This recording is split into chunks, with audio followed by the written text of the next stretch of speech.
Central Asia की पहाड़ी इलाकों से लेकर भारत के मैदान तक मुगल ने एक बड़ा और ताकतवर साम्राज्य खड़ा किया। लेकिन कैसे एक छोटी सी सेंट्रल एशिया की फौज भारत जैसी विशाल और विविध भूमि पर अपना साम्राज्य स्थापित कर पाया।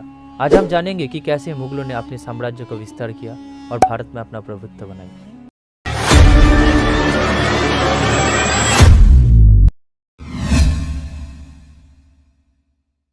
सेंट्रल एशिया की दिल में एक जवान राजकुमार उदय हुआ, जिन्होंने भारत की धरती पर एक ऐसे साम्राज्य का नींव रखी जो हमेशा के लिए इतिहास बदल देगा। उनका नाम था बाबर और उन्होंने ही स्थापित किया मुगल साम्राज्य।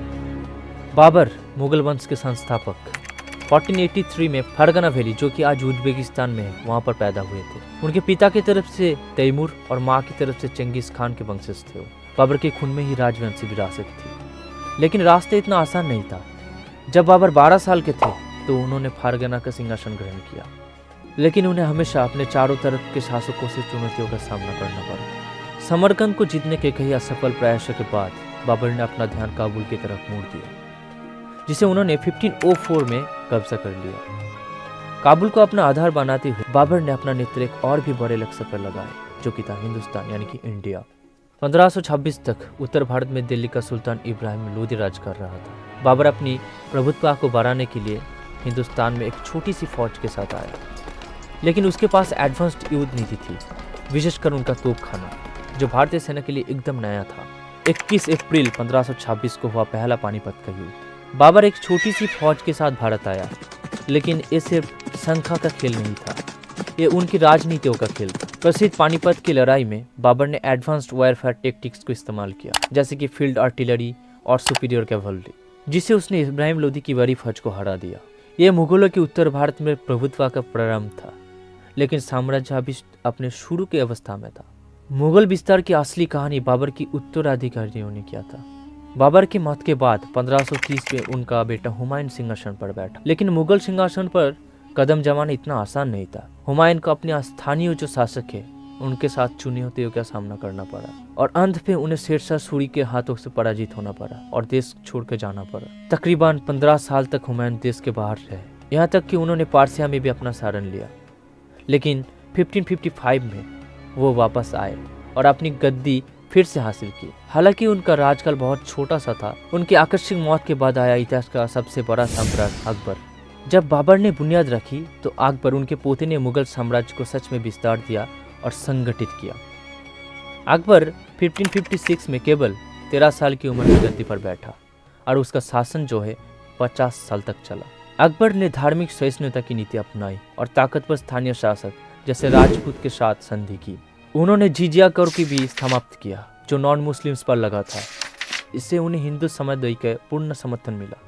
अकबर की एक सबसे बड़ी उपलब्धि थी राजपूतों का संघात करना, जो एक ताकतवर युद्ध वर्ग। राजपूत राजकुमारी के साथ विवाह करके स्थानीय राजाओं को स्वतंत्र देकर अकबर ने उनकी वफादारी हासिल की और मुगल प्रभुत्व को और भी सुदृढ़ किया।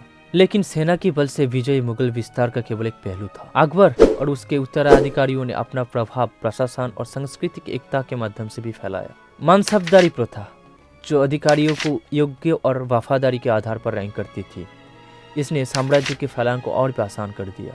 मुगलों ने केंद्रित प्रदर्शन को बढ़ावा दिया, फारसी भाषा को दरबार की भाषा बनाया और इस्लामी संस्कृति को फैलाया। लेकिन ये लोग स्थानीय रीति रिवाज, धार्मिक प्रवृत्तियों के प्रति भी बहुत सहनशील थे। यही इंडो इस्लामिक संस्कृति का उदय था, जो अकबर के शासनकाल में फैली फूली। अकबर के बेटे जहांगीर ने एक विशाल और स्थिर साम्राज्य को विरासत में पाया। जहांगीर ने अकबर की नीतियों को आगे बढ़ाया, लेकिन उन्होंने कला और वास्तुकला पर विशेष ध्यान दिया, जो मुगल दरबार को दुनिया का एक सबसे सोफिस्टिकेटेड जगह बना दिया। जहांगीर के उत्तराधिकारी शाहजहां को उनकी वास्तुकला के लिए सबसे ज्यादा याद किया जाता है, विशेषकर ताजमहल के लिए, जो मुगल साम्राज्य के प्रतीक बन गया। शाहजहां की युग मुगल साम्राज्य की सांस्कृतिक और वास्तुकला की उन्नति का शिकार था। उस समय मुगल साम्राज्य दुनिया का सबसे धनवान और शक्तिशाली साम्राज्य था। इस युग को स्वर्ण युग भी माना जाता था, और शाहजहां ने ही सबसे खूबसूरत ताजमहल बनाया, जो अभी विश्व में 7वें आश्चर्य में से एक है। लेकिन ये था औरंगजेब शाहजहां का बेटा, जिन्होंने मुगल साम्राज्य को अपने चरम पर पहुंचाया। अपने पूर्वजों के विपरीत औरंगजेब ने सेना के अभियानों पर ध्यान दिया और ज्यादा जोर दिया दक्षिण भारत अभियान पर, और उन्होंने अपना साम्राज्य जो है दक्षिण भारत तक फैला दिया। 17वीं सदी के अंतिम दशक तक औरंगजेब का शासन में मुगल साम्राज्य लगभग पूरे भारतीय उपमहाद्वीप में फैल गया था।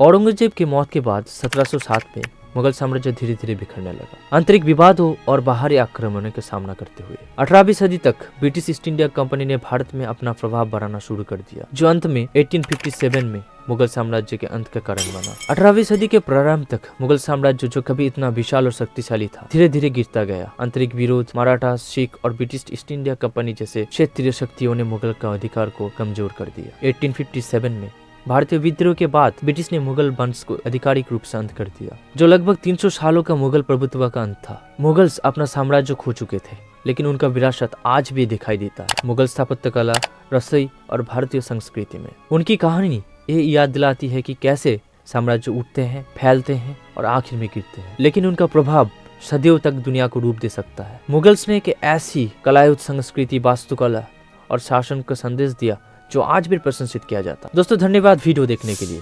अगर आपको ये वीडियो पसंद आई तो वीडियो को लाइक कीजिए, और ऐसे ही और भी साम्राज्यों की कहानी और उनका आज का दुनिया पर प्रभाव देखने के लिए चैनल को सब्सक्राइब कीजिए। तो मिलते हैं नेक्स्ट वीडियो पर किसी और टॉपिक के साथ, तब तक अच्छे से रहिए। Thanks for watching my video.